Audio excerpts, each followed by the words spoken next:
इस तेज़ गर्मी में लड्डू गोपाल जी का खास ख्याल रखना बहुत ज़रूरी है।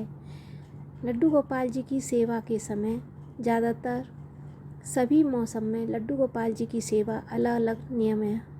जहाँ सर्दियाँ होती हैं वहाँ उन्हें गर्म और ऊनी कपड़े पहनाए जाते हैं, वहीं गर्मियाँ होती हैं तो उन्हें रख रखाव का अलग ही ढंग बदल जाता है। मौसम में अचानक बहुत ज़्यादा बदलाव आ जाता है और गर्मी बहुत ज़्यादा पड़ने लगती है। ऐसे में हम सभी रहन सहन और खान पान में बदलाव शुरू हो जाता है। ऐसे में आपके लाइफ स्टाइल में बदलाव के साथ साथ लड्डू गोपाल जी के रहन सहन में भी बदलाव ज़रूरी है।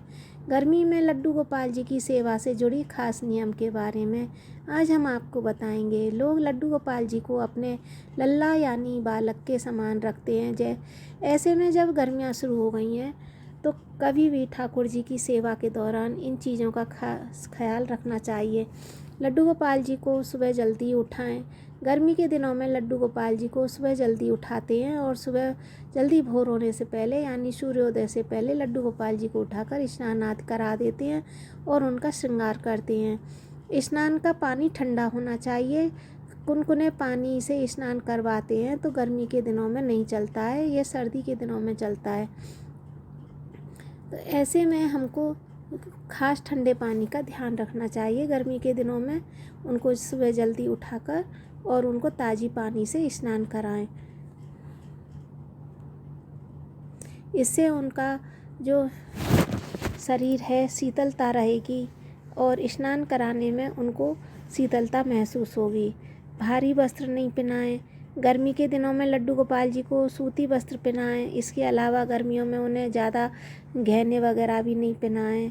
सादा सिंपल रखें और ज़्यादा कपड़े भारी भी नहीं होने चाहिए, उनके गहने भी ज़्यादा भारी नहीं होने चाहिए और उनको चंदन का लेप ज़रूर लगाना चाहिए। रोज़ाना उनके श्रृंगार में चंदन का लेप या चंदन का श्रृंगार ज़रूर करना चाहिए। गर्मी में उन्हें चंदन अधिक लगाएं क्योंकि चंदन उन्हें बहुत प्रिय है।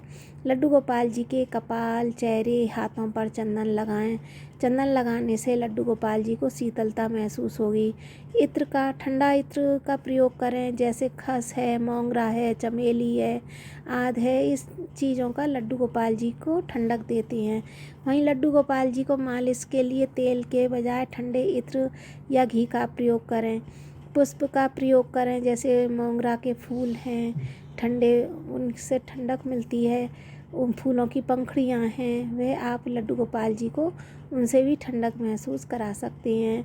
पीने का पानी उनके लिए गिलास में या किसी छोटी सी मटकी में गर्मी के दिनों में लड्डू गोपाल जी के लिए पानी पीने का ज़रूर रखें और उस पानी को हर 2-4 घंटे के बाद बदल दिया करें।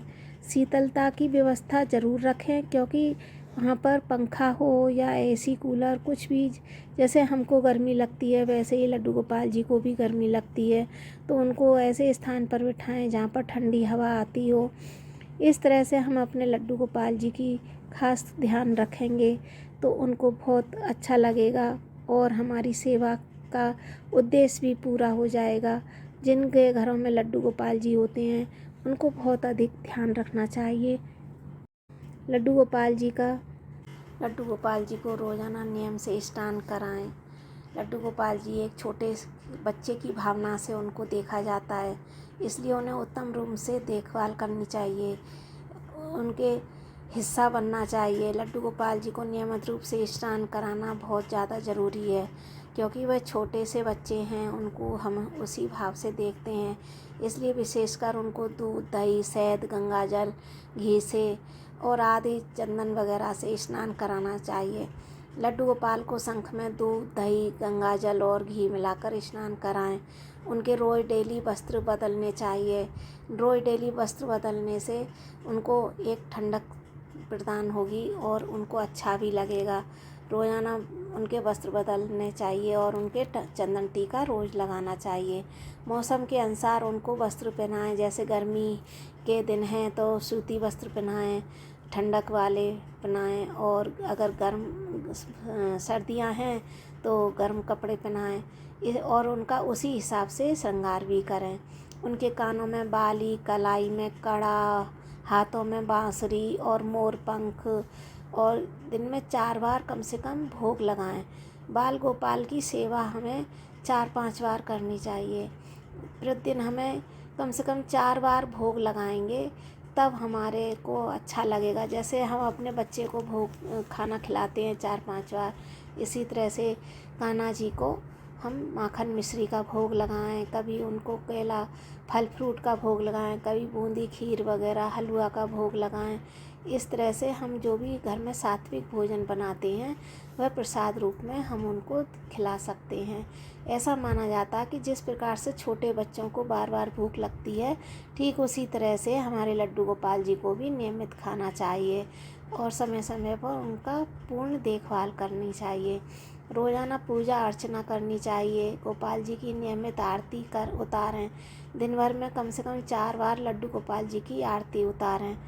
आरती उतारने में हमें आरती में उनकी जो सरल आरती है उसको सुनाना चाहिए। वह तोतली आवाज़ में भी हम सुना सकते हैं। लड्डू गोपाल जी को झूला झुलाएं, अपने हाथों से लड्डू गोपाल जी को भोग लगाएं, लोरी गाएं और झूला झुलाएं। झूले में लगे पर्दे हैं, उनको आप बंद करना चाहें तो कर सकते हैं। रात को उनको सुलाने के बाद इस तरह से पर्दा डालना चाहिए। उनको कभी भी अकेला नहीं छोड़ें। लड्डू गोपाल जी अगर घर में नन्हे सदस्य के रूप में हैं तो उनको संगीत वगैरह है, बाल गोपाल के ध्यान की जो चीज़ें हैं उनका ध्यान रखना चाहिए। उनके खेल खिलौने हैं जिससे उनका भी मन लगा रहता है। उनको कभी अकेला नहीं छोड़ना चाहिए, क्योंकि ऐसे में वह उनको देखभाल की आवश्यकता होती है। जैसे आप अपने बच्चे की सुरक्षा रखते हैं, देखभाल रखते हैं, ऐसे ही वे भी आपके घर के मेंबर हैं। आप अगर लंबे समय तक बाहर जा रहे हैं तो या तो उनको साथ लेकर जाएं, या अगर ले जाना संभव नहीं है तो पड़ोसी रिश्तेदार से भी मदद ले सकते हैं। अगर वे भी नहीं हैं तो लड्डू गोपाल जी से कह के जाएं कि हम अभी जाकर आते हैं, आपसे मिलेंगे। इस तरह से वो लड्डू गोपाल जी आपके साथ चलेंगे और आप भी उनके साथ खुश रहेंगे और वे हर समय आपके साथ रहेंगे और आपका ध्यान रखेंगे। वे एक तरह से 5 साल के बच्चे की तरह हैं। जैसे रामलला की तस्वीर आपने देखी होगी, इस तरह से ही उनका हमें पर्व मनाना चाहिए, अनुष्ठान करने चाहिए। आयोजन करते रहने से क्या है, उनको भी खुशी मिलेगी और हमको भी खुशी मिलेगी और घर का वातावरण भी अच्छा बना रहेगा। हमारे आर्थिक में उन्नति होगी, व्यापार में उन्नति होगी, नौकरी में पदोन्नति होगी और हमारा जो घर का वातावरण है सौहार्दपूर्ण बनेगा, अच्छा बनेगा। जो भी रीति रिवाज और सांस्कृतिक कार्यक्रम होते हैं, उनके उत्सव होते हैं, आनंद से और खुशियों से अपने परिवार के साथ मनाने चाहिए। मूर्ति को हमें घर में रखना बहुत शुभ होता है। इनके नियमों का पालन करना भी बहुत ज़्यादा ज़रूरी है। अगर वे उनको घर के सदस्य की जैसे ही हमें जानना चाहिए। हमें एक लड्डू गोपाल जी रखने चाहिए, वो भी पूरी श्रद्धा भाव के साथ, सेवा के साथ। शुभ फलों की प्राप्ति होती है और घर में रखना चाहते हैं तो कोई भी मनाही नहीं है, आप और भी लड्डू गोपाल जी रख सकते हैं। लड्डू गोपाल जी को कहाँ रखें, क्योंकि अपने घर में ले तो आते हैं लेकिन उनका पता नहीं है कि कहाँ पे हमें विराजमान करना है, उनके बच्चे की तरह पालन पोषण करना है, उन्हें क्या चीज़ अर्पित करनी है, क्या खिलाना है। इस तरह से उनकी बहुत सी सावधानियां हमें रखना और जानकारी लेना बहुत ज़रूरी है, ताकि परिवार को किसी को भी परेशानी का सामना न करना पड़े। लड्डू गोपाल जी की सेवा हमें जो हमने अभी बताई है कि लड्डू गोपाल जी की सेवा में दूध, दही, गंगा जल हर तरह से और रोज़ाना डेली स्नान कराएं, उनके नए वस्त्र पहनाएं और पूजा पाठ करें, आरती करें और माखन मिश्री का भोग लगाएं। सबसे पहले भगवान का भोजन में भोग लगाना चाहिए, उनको अर्पित करना चाहिए। उसी प्रकार से हमें और जो भी हम लाते हैं घर में कोई भी सामान, तो उस वस्तु का ज़रूर भोग लगाकर तभी सभी को ग्रहण करना चाहिए और उनके गर्मी के हिसाब से वस्त्र को चेंज करना चाहिए, सर्दियों में सर्दी के हिसाब से, इस तरह से। और हमें उनके पानी की व्यवस्था हर समय 2-4 घंटे पे बदलते रहना चाहिए, क्योंकि पानी गर्म हो जाता है गर्मी के दिनों में और उनके लिए एक छोटी सी मिट्टी की मटकी अगर मिल जाती है तो बहुत अच्छा है। नहीं तो चांदी के बर्तन में भी आप पानी रख सकते हैं, वह ठंडक प्रदान करेगा। हमें उस दिन गोपाल जी की खाने में प्याज लहसुन नहीं बनाना चाहिए। भोजन में भूल कर भी इन चीज़ों का बहुत ज़्यादा ज़रूरी है ध्यान रखना। मसूर की दाल का भोग लगाना वर्जित माना जाता है। और सुबह सुबह 6-7 बजे के बीच में हमें पहले भोग लगा लेना चाहिए स्नान कराकर।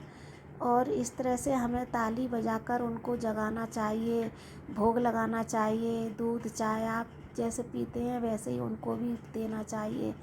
इस तरह से हम अपने कान्हा जी को खुश रख सकते हैं। कराग्रे वस्ते लक्ष्मी, करमध्ये सरस्वती, करमूले तु गोविंद, प्रभाते कर दर्शनम।